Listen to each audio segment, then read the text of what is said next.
Can you talk a little bit about how you feel about doing this? I'm in such a transitional stage in my life right now, and it's like this tumultuous battle that I'm having with myself. The journey that I just went through, I survived breast cancer this year. Prior to that, I had my hair, which I called my mane, because I think everyone has a certain feature, and mine was my hair. And I really felt like I was at the top of my adult life, and I felt, for my age, I felt I was doing really well. And then that was knocked out from under me. I haven't had a proper ceremony to say goodbye to that body. And maybe this could be that ceremony. Maybe this opportunity that was given to me will grant me that process. Can you take your hat off?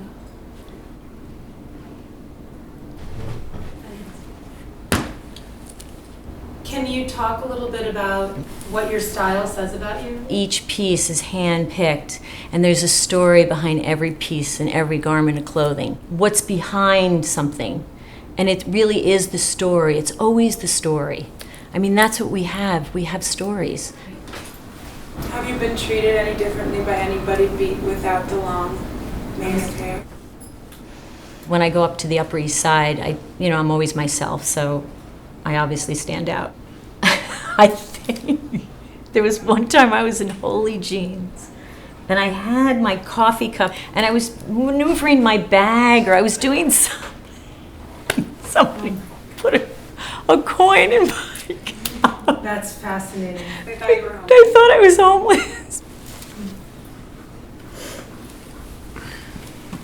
What about your hair? Obviously, it's a huge difference. What has the difference been? How do you feel? It was so much a part of my lifestyle, my hair, because I'm essentially a beach bum when I'm not working with my husband. I mean, that's my go-to place, and that's where I feel most at home. My hair would get that salty sun, and a friend of mine, unfortunately, she's going through it, and she advised me, she said, okay, you need to cut it because it literally will come out in clumps. And I woke up and in one night, the pillow was covered.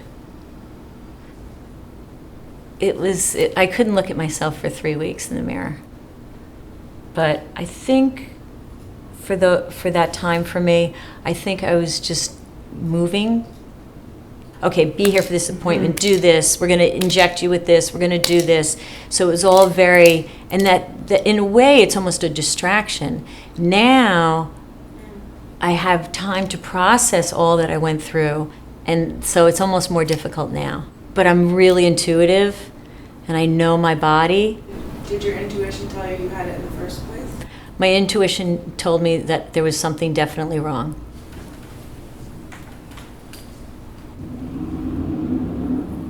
I dream a lot. I'm a huge dreamer. This was a time when death would be coming into my room, into my bedroom. Black would come into the room, and then that's when I would wake up and jump and just, leap up, literally. I'd be on the other side of the bed, gasping.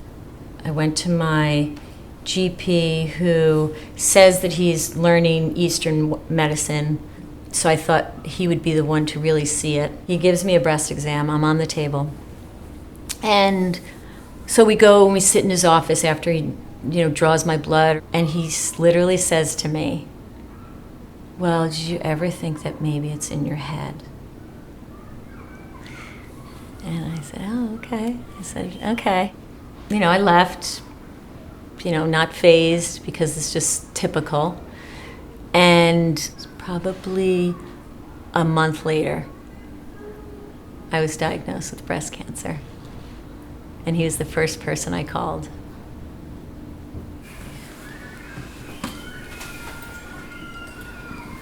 When I said I wasn't feeling right, my mind never went to breast cancer. I always I thought it was like a gut thing. I always have some kind of gut issues. And I go up, they do another mammogram, and the same day I go in for an ultrasound.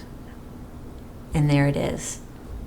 And it's the same black dot as the black, it's just a smaller version but it's that wispy black that was in my dream. I just feel like I'm so blessed in my life, in this life.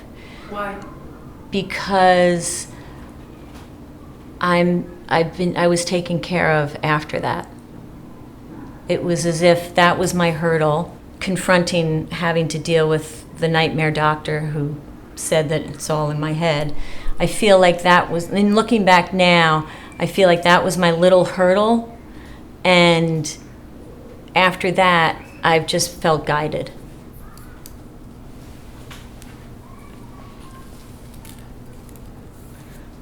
Love that one.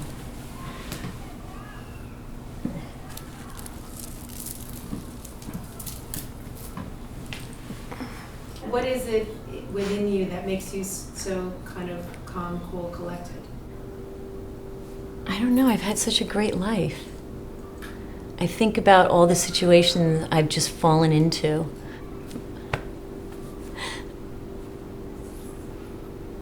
This is a happy cry.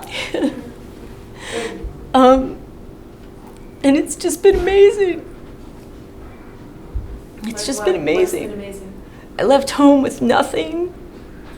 I graduated high school. I didn't think about college. And I just followed the sun, and I just followed the water, and I followed the beach, and it took care of me. The rest of your necklaces.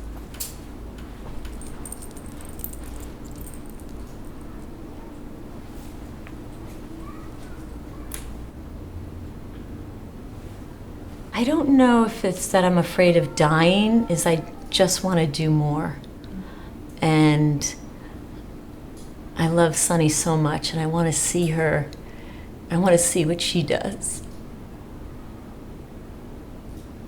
I really relate to that. Because I know she's going to do amazing things. I've always floated through life, and that's what I was saying earlier, where I never had a goal, I never had a mission. And I think because I've been so guided and so blessed that maybe I don't have to have a mission. You know, I know so many people, and I'm not saying it's bad, I'm saying it's good, that they knew what they wanted in their life, and they went and they got it. And I love that, but I've never had that feeling. I've never said, well, when I'm this age, I'm going to do this, and when I'm that age, I'm going to do that, and I want to be this, and I want to be that. I've kind of just floated through life, and it's carried me. Maybe because of that, maybe it gave me cancer, and that was just something, that was another thing that was part of my life. And maybe, hopefully, it's as simple as that. Can you take off your dress? Yeah.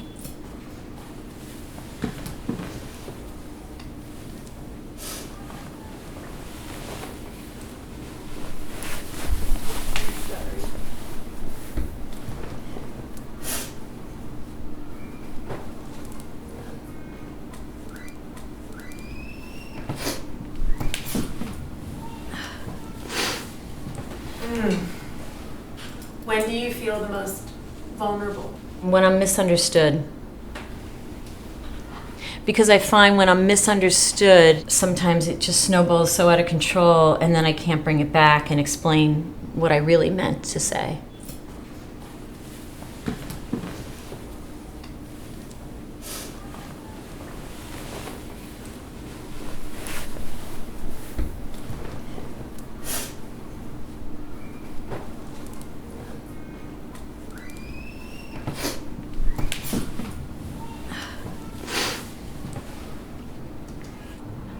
I always felt that I was going to survive.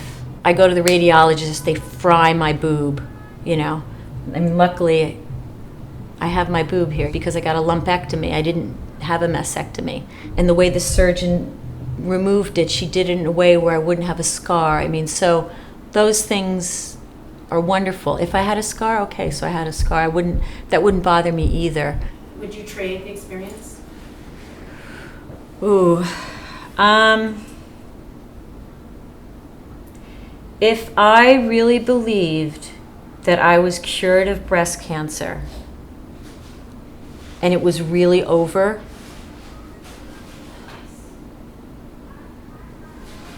that's a really difficult question. It was really brutal. There were times where when the chemo would go through my body, it would be like, the best way that I could describe it, it would be like you were instantly 100 years old.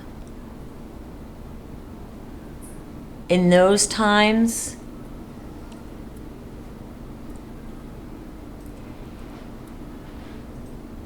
if I knew that I was totally cured, then it's my journey and I'd be accepting of that, yeah. And can you respond to the quote, in your body is a good place to be? I was comfortable, and now it's changed. And I'm adjusting to that. I guess my reward is that I'm alive. How do you feel now? I feel it was very cathartic. Thank you. It was really very cathartic, and I'm meant to be here today. I totally feel that. Because all the signs pointed to that, and I'm glad we all paid attention, and we're here.